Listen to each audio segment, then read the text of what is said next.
আসসালামু আলাইকুম ওয়া রাহমাতুল্লাহি ওয়া বারাকাতুহু নাহমাদুহু ওয়া নুসাল্লি আলা রাসূলিহিল কারীম আম্মা বাদ। আমার প্রিয় ভাইরা, পর্দার অন্তরালের মা ও বোনেরা, আজকে আপনাদের খিদমতে পবিত্র কোরআনুল কারীমের 13 পারা সূরা ইউসুফ এর 83 নং আয়াত থেকে 86 নং আয়াত পর্যন্ত সংক্ষিপ্ত আলোচনা করব ইনশাআল্লাহ।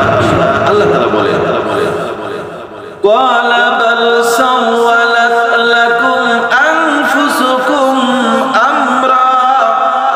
হযরত ইয়াকুব আলাইহিস সালাম বললেন, বরং তোমরা নিজেদের মন হতে একটি কথা গড়ে নিয়েছো, নিজেদের ইচ্ছা মতো একটি কথা সাজিয়ে এনেছো। ফাসবরুল জামিল, অতএব সবর করাই আমার জন্য শ্রয়। আমি ধৈর্য ধারণ করব। তোমরা যেটা বলতেছো এর হাকিকত ঠিক নয়। ইয়াকুব আলাইহিস সালাম তাদের কথা বিশ্বাস করলেন।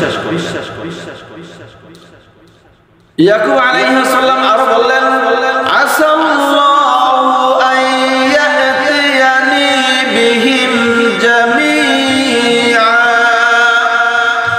আল্লাহর দরবারে আমি আশা করি যে তাদের সকলকে আমার নিকট পৌঁছে দিবেন। অর্থাৎ আমার 3 ছেলেকে আল্লাহ সুবহানাহু ওয়া তাআলা তার কাছে ফিরিয়ে দিবেন। তিনি আল্লাহর উপরে ভরসা করে আছেন। ইন্নাহু হুয়াল আলিমুল হাকীম।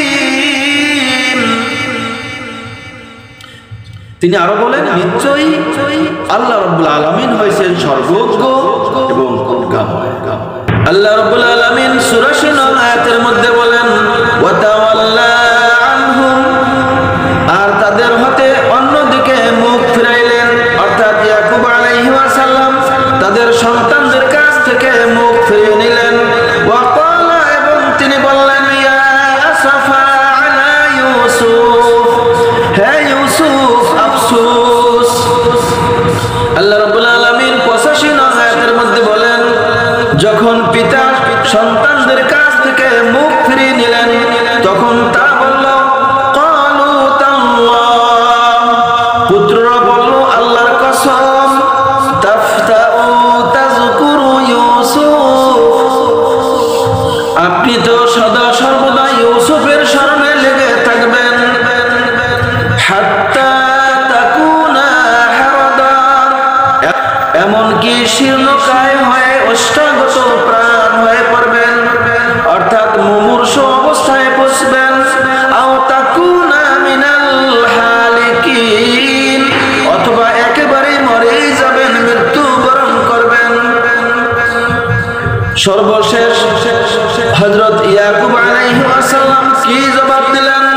আল্লাহ রাব্বুল আলামিন 86 নং আয়াতের মধ্যে বলেন, ক্বালা ইন্নামা আশকু বাশশি ওয়া হুজনি ইলাল্লাহ।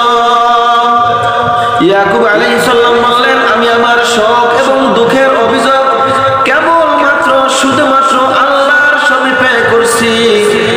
ওয়া আ'লামু মিনাল্লাহ, এবং আল্লাহ তাআলার কথাগুলো যে পরিমাণ আমি জানি, মা লা তা'লামুন, তা তোমরা জানো না। ইনশাআল্লাহ বাকি আলোচনা পরবর্তী খণ্ডে হবে। আসসালামু আলাইকুম ওয়া রাহমাতুল্লাহ।